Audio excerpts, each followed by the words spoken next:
So, Yes, sir. okay.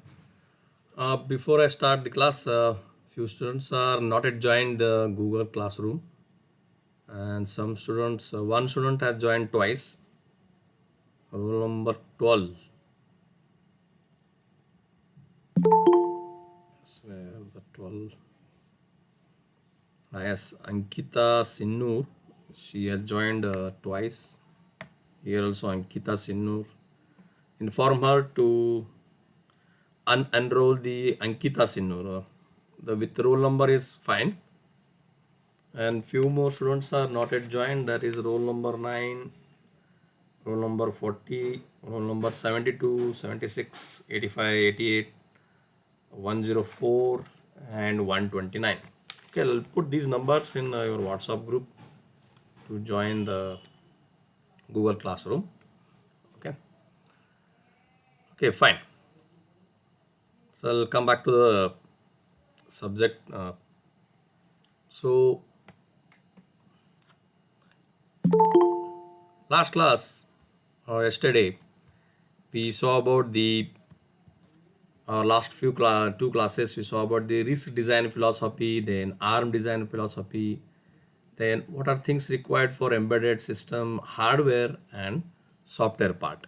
Okay, now today's topic is on arm processor fundamental, where we're going to discuss about the processor core, then how the different parts of the core data can be transferred from between different parts of the ARM core, then programming model or register bank, then we'll come to the ARM core architecture. Okay.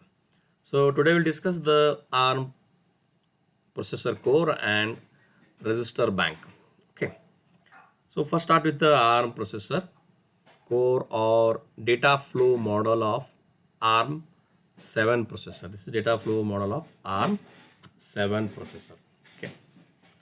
It is almost similar to the microprocessor, but concentrating on more on speed up of execution. So two additional parts are added, that is barrel shifter and MAC. Okay, we'll discuss one by one. So major part of these ARM core is sign extension, then instruction decoder, a register file, then you know that ALU, address register, and its incrementer. Okay. And the single line indicate that these are the buses of this core.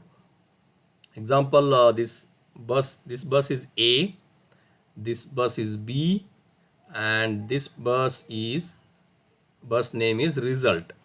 Okay, and this bus A and B, A is directly connected to ALU, but B is connected to the barrel shifter, or through barrel shifter information transferred to the ALU.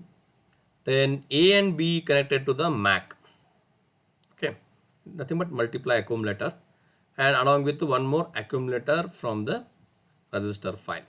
Okay, and output of ALU is connected to the register bus, even output of MAC also connected to the register bus, and also output of ALU inform to the address register to point to the next address of the instruction from the memory. Okay, then naming conventions, register names starting from R0 to R15.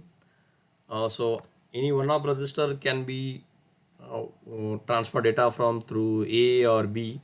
So names are given as RN, RM, and you know that the PC R15 acts as a PC. We'll come to the register file. So we'll discuss that which register acts as, what is the work of each register. Okay. Then whatever data appear inside the ARM core, it must be sign extended. Reason for that, your ARM is 32-bit microcontroller. So if the input data is 16-bit, so need to be converted into 32-bit with the help of sign extension. If input information is 8-bit, that also need to convert into 32-bit. So with the help of sign extension.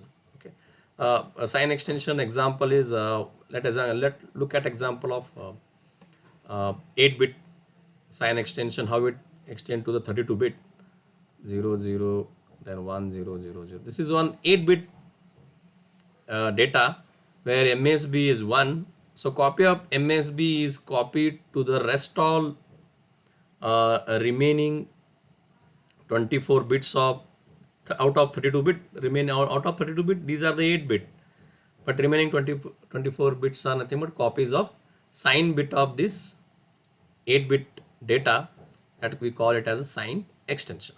Okay, hope you know that this part is studied in the computer organization. Similar method is applied, or copy of sign is copied to the towards the left side of the given data, that we call it as sign extension. So nothing but convert the 8-bit data into the 32-bit data, or 16-bit data into the 32-bit data. So that need the sign extension. Okay. Then well-known instruction decoder, which will decode that instruction, or what are the actions should be uh, taken by the for that processor, or for that instruction, whether it is any ALU operation, whether it is only simple move instruction, or simple load and store instruction. Okay, based on that it will decode that, nothing but it will decide that how many clock cycles are required to execute that instruction. Okay, then register file. So register file, nothing but inside the having an actually 32 7 register 37 registers are there.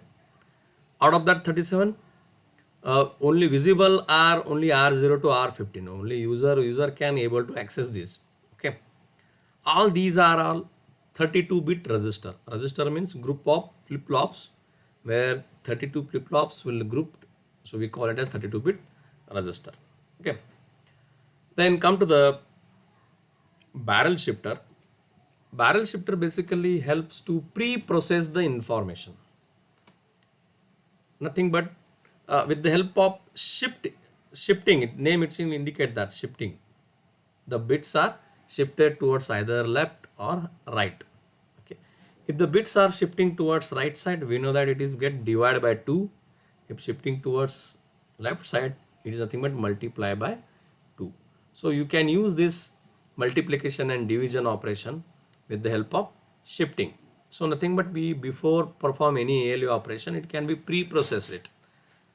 Before that it can be multiplied or it can be divided, and that is then sent to the ALU. Then MAC. MAC is nothing but the multiply accumulate unit.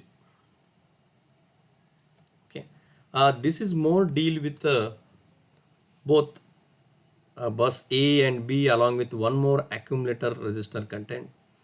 Accumulator multiply unit, name itself indicate that basically used to multiply complex multiplications like matrix related or integration or any the differentiation. The more complex mathematical can be carried out by this MAC operations. Okay, then you know that ALU performs arithmetic and logical operation.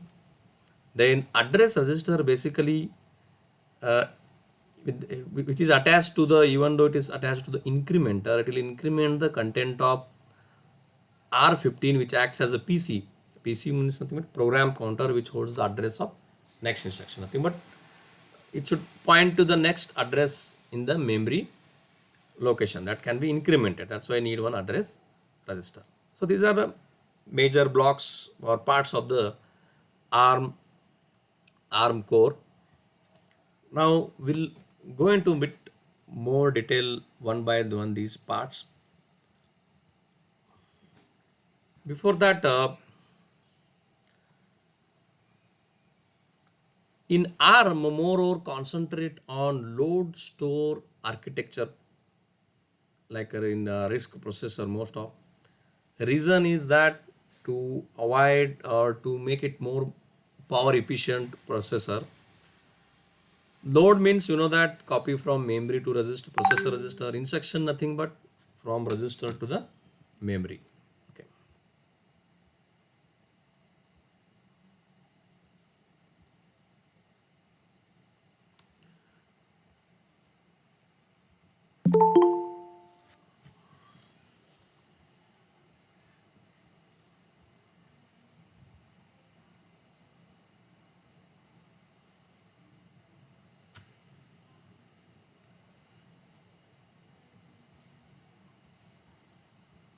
Now,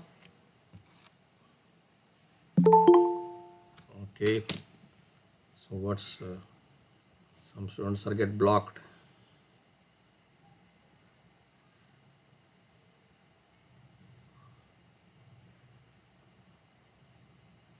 Okay, fine, almost all are present. Okay, there are no data processing now here. Now I'll come to the load and store architecture.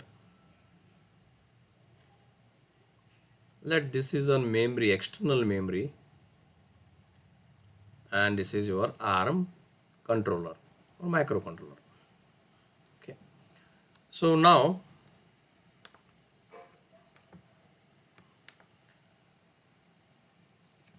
when if the program is stored in external memory, if it is stored in internal memory, no problem.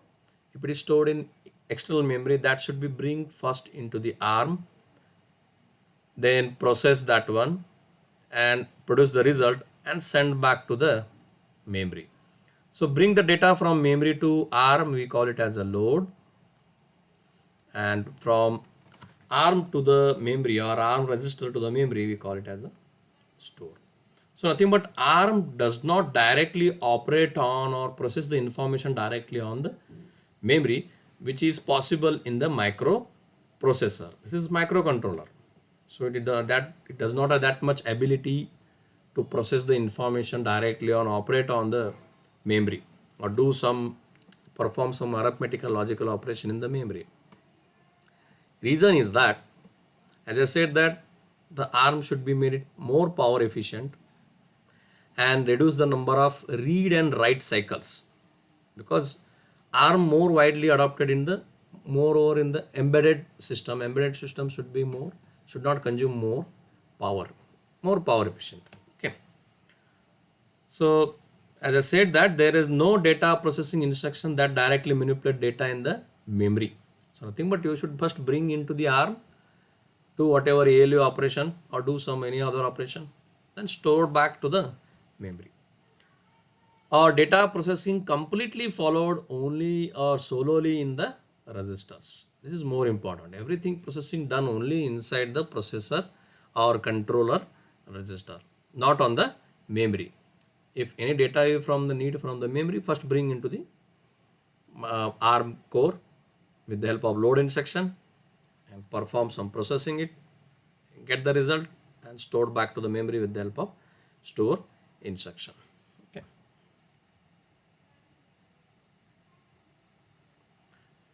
Now come to the main components of processor. Register, first one is register, then current program status register, that is CPSR, then pipelining. Okay. Today we'll discuss the register and some part of CPSR. Okay. Now these are the registers, or in sometimes called programming model.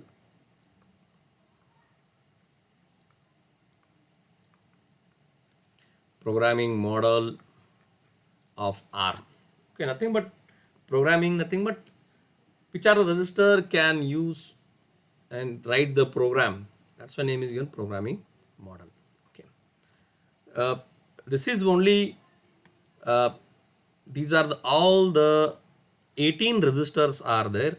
R0 to R15 16 register and one CPSR, nothing but current program status register, and the dash indicate SPSR, saved program status register. Later on discuss about this dash part.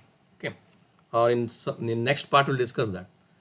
Okay, R0 to R12, all these are general purpose register. The general purpose nothing but you can use to perform any ALU operation or load and store operation. Then R13 to R15, these are special purpose register.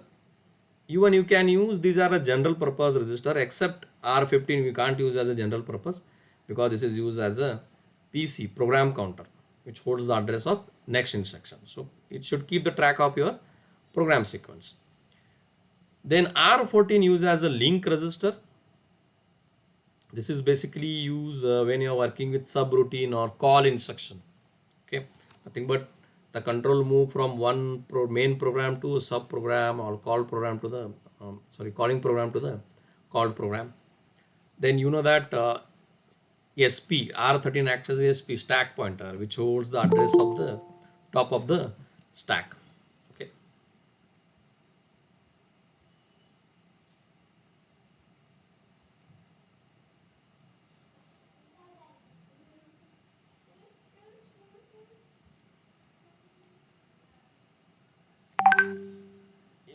If in your program, if you are not using R13 and R14, then you can use this as a general purpose. You can use for any other simple arithmetic operation. If you are not working with any call or subroutine program or any instruction interrupt related program, if you are not working, then you can use it. Or if you are not working with the stack. Okay. Then one more thing, this ARM processor does not come up with the default stack location. User has to define the stack. Okay, that is the main uh, flexibility given that. Okay, it is not the usually in microprocessor based, by default stack is allocated for that. Okay. So these are visible resistors. Some these are R0 to R15 are visible resistor. Nothing but programmer have control over on that. Can use during programming.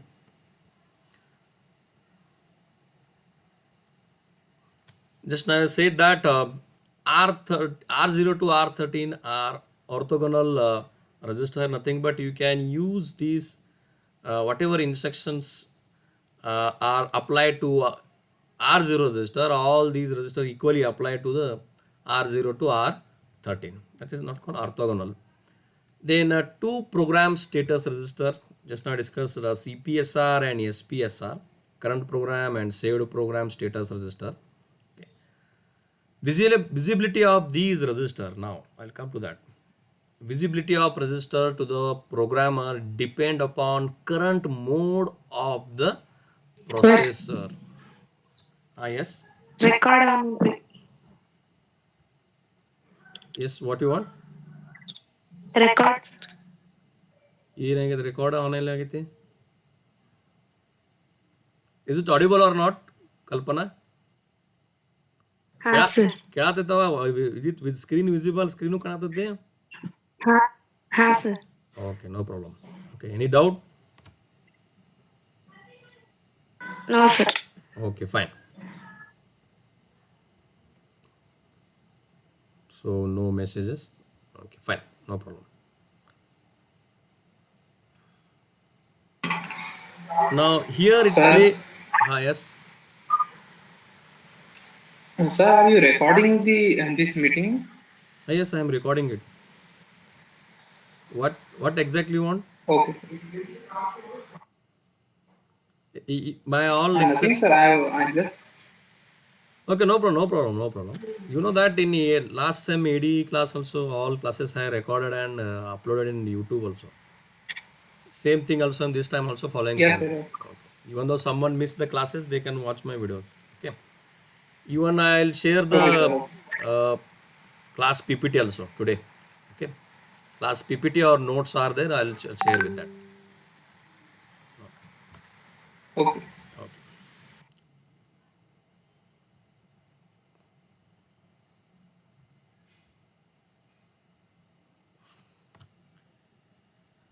Okay, now visible and non-visible resistors is totally depends on which mode the processor is working. Okay, by default this R0 to R12 or these diagram shows the you are working in user mode. Actually processor work in 7 modes are there. Out of that 7, one mode is user mode. Okay, this diagram, this register bank indicate the user mode bank. Okay, like that 6 more processor modes are there. We'll discuss it next part one by one. Now these are all about resistor, and this is about I discuss about only programming model. Still I not come to the different processor modes. Okay. Now in current program status register, this is basically used to monitor and control internal operations. Okay. Monitoring nothing but done by the flag bits, and control are done by control bits. Okay, this is again one more additional 32-bit register, which divided into 4 fields: flag, flags, status, extension. This shaded part is reserved for future use. We are more concentrating on flags and control. Flag bits, you know that this is N, Z, C, V. N indicate negative flag bit, Z indicates zero flag bit, C is carry flag bit, V is overflow flag bits. Okay, we can call it as conditional flag bits. Okay, then at the right side, the processor can switch between one mode to another mode. So mode, these are the 5 bits are reserved to change from one mode to another mode. As I said that there are 7 processor modes are there.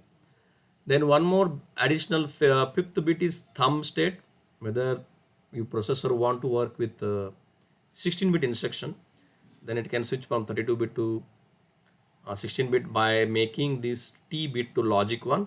So it start working for 16-bit instruction or start executing it. Next 2 more bits are, that is 6th and 7th, I and F. Interrupt request bit and fast interrupt request bit. Okay, this I indicate that we can enable or disable the interrupt, normal interrupt or standard interrupt. Okay, that is called, that's why it's called an interrupt mask. Mask means disable. Okay, if it is logic 1, you are disable the interrupt request, so it will not accept any interrupt. Similarly, fast interrupt, if it is 1, so it is disable the fast interrupt. Fast interrupt nothing but this is a high priority based interrupt. That's why name is given. Instead of saying that non-maskable, it given name as fast interrupt. Okay. Then one more, some few ARM processor having J bit also is added to execute the 8-bit instruction. J means JASN enabled processor. Nothing but it can support 8-bit instruction. T is for thumb instruction, which to execute the 16-bit instruction. Okay. Now come to the processor board, which is most important in exam point of view also. Most frequently asked question on processor mode, or discuss complete register bank of ARM processor. So these are all things are more frequently asked in exam. Okay. This processor mode is exist in the CPSR register. Okay, or which will activate those different modes of processor. Okay, we'll discuss that. Activate and nothing but visible and non-visible. Okay. Now we will come to the these processor modes having two. It works in two part. That is a privileged mode and non-privileged mode. Okay.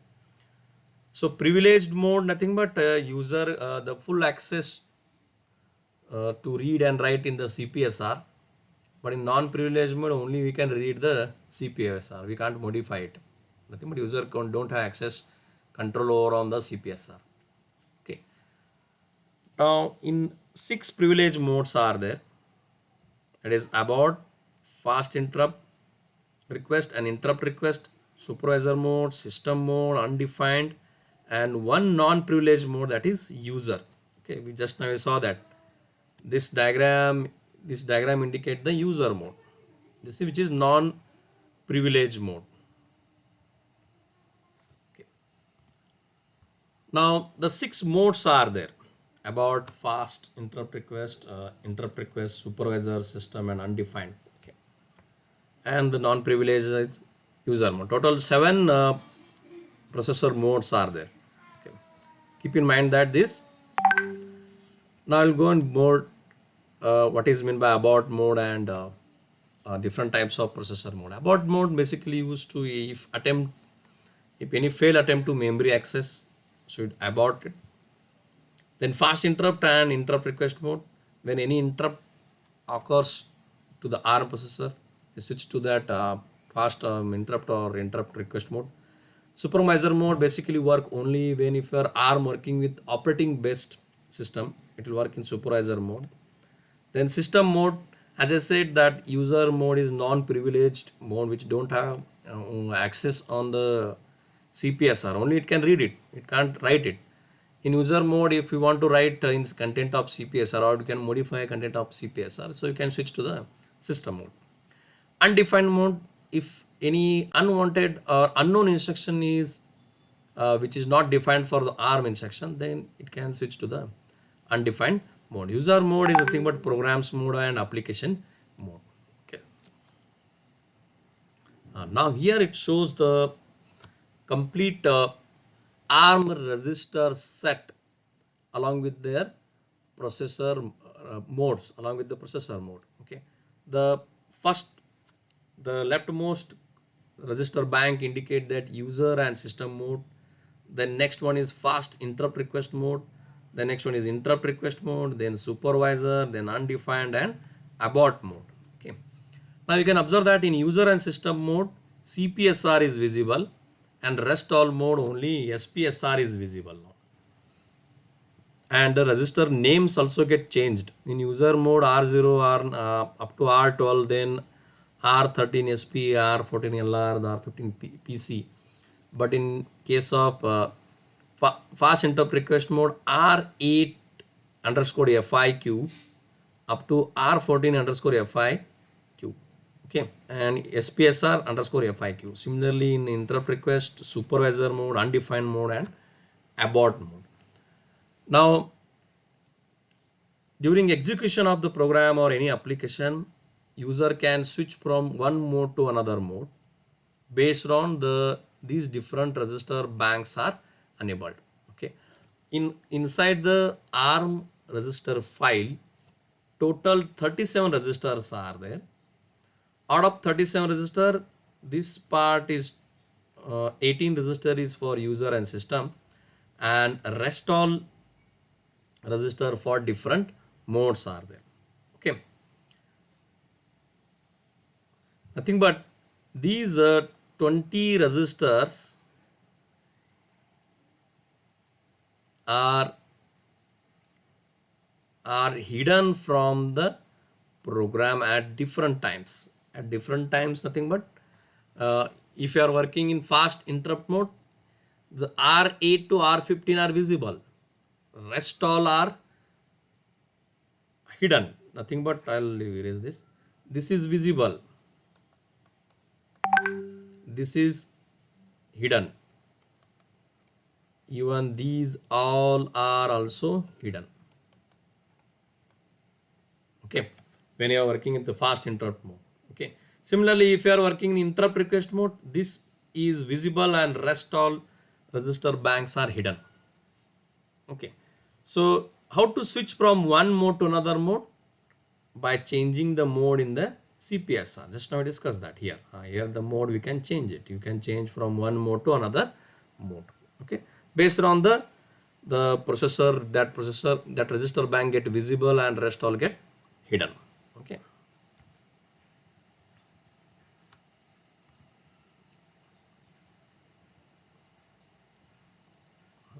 Now how it switch from one register bank to another register bank based on the change in the processor mode. Okay. Now for example here if you are working user mode and you want to switch to the interrupt request mode, so in CPSR with the help of instruction you can change the mode. It will change the mode and copy of R13 and R14, only copy of R14 and R13 kept in these two registers or these two registers of interrupt request mode, and copy of CPSR is kept in the SPSR of the interrupt request mode. Okay, so SPSR means saved program. Okay, after working in the interrupt mode, now we have to switch back to the user mode. Now you come back here. During that returning to back to the user mode, again copy of R13 and R14 already kept in the interrupt request mode, that get copy back to the user mode register R13 and R14, and even content of SPSR copy back to the or retrieve back to the CPSR. Okay, nothing but dedicated registers are used. Here, stack is not used. Completely everything is done only inside the processor register. So that's why these processor register set are given. These are all processor register set are given. Okay, this is one set, 2, 3, 4, 5, 6 sets are there based on the user port. Okay, so this is reason for that. Make it switching between different mode, make it independent of external memory, so it can be faster, make it more faster execution with the more power efficient. Okay,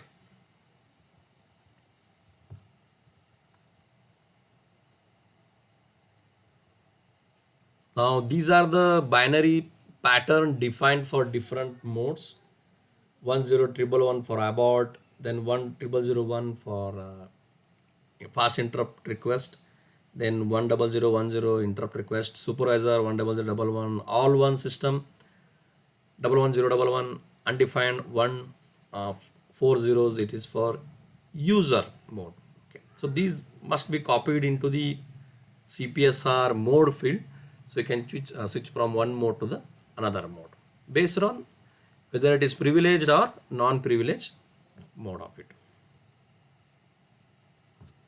Now, so CPSR, the state and instruction set. Now, ARM usually execute the three set of instruction: ARM instruction, thumb, and Zazzle. Nothing but 32-bit, 16-bit, and 8-bit instructions. Okay, based on the instruction, it will activate the respective processors. Okay, processor register or in that mode or in that state it will get activated. Okay, based on the instruction set. For example, if you are unable T in CPSR, so it will start working with the 16-bit instruction. But problem is that we cannot intermingle sequence of ARM, thumb, and Zazzle. Nothing but we intermingling nothing but dependency of 32-bit instruction, 16-bit instruction, or 8-bit instruction. We can't make it. We can work on 32, 16-bit data we can work it, but we can't interdependently nothing. But if you put the condition 32-bit instruction and that same condition you have to use in 16-bit is not possible here. Okay. But you can work with three types of data also. Now Zazzle mode basically use in 8-bit instruction.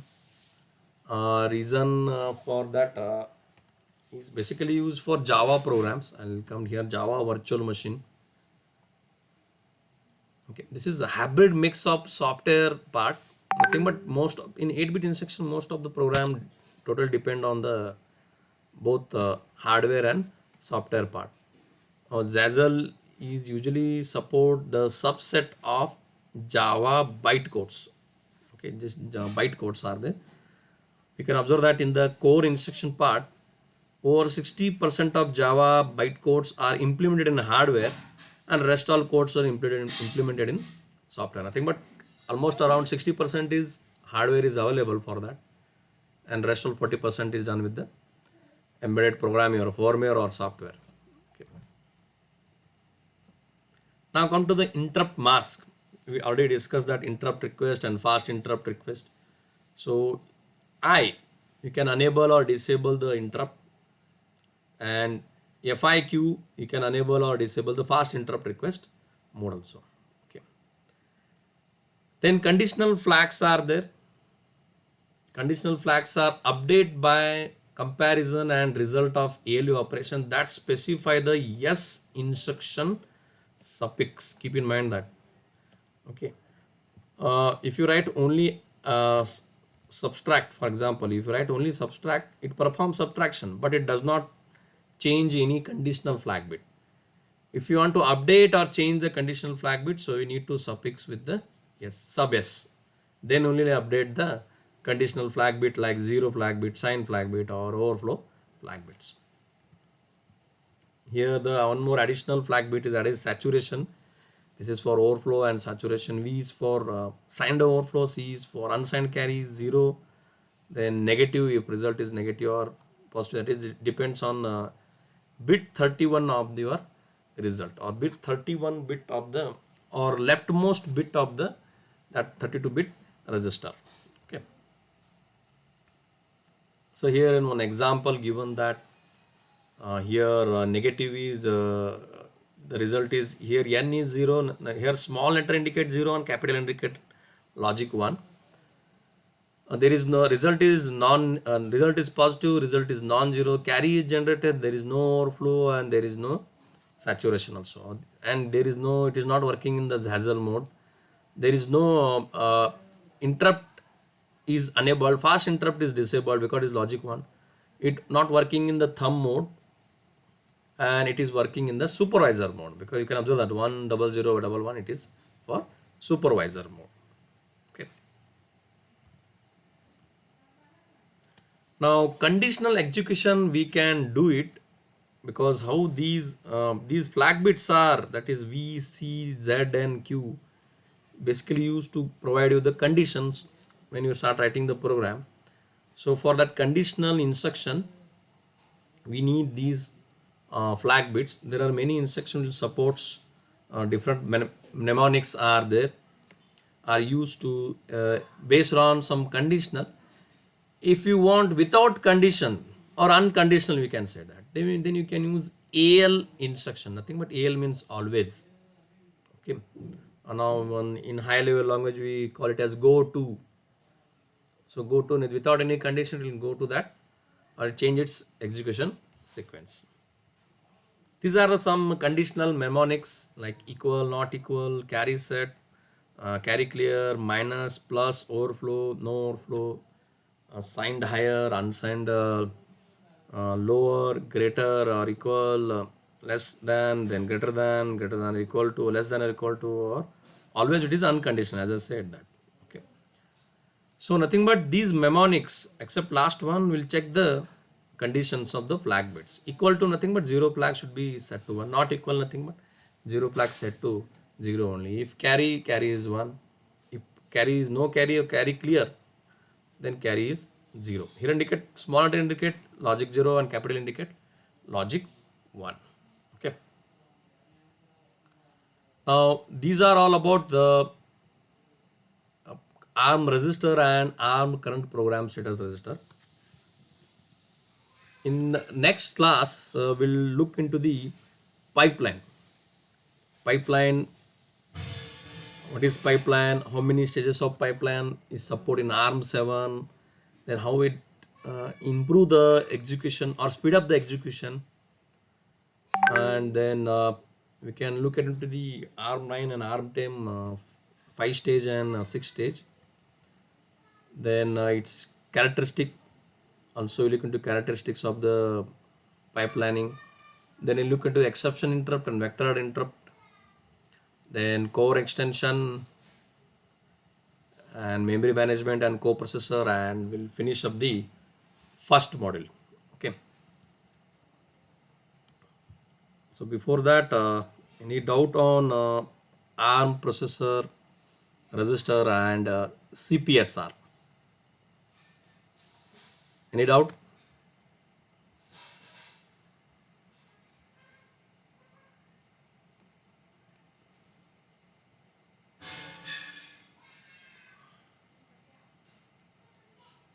Okay, today is 3, I think.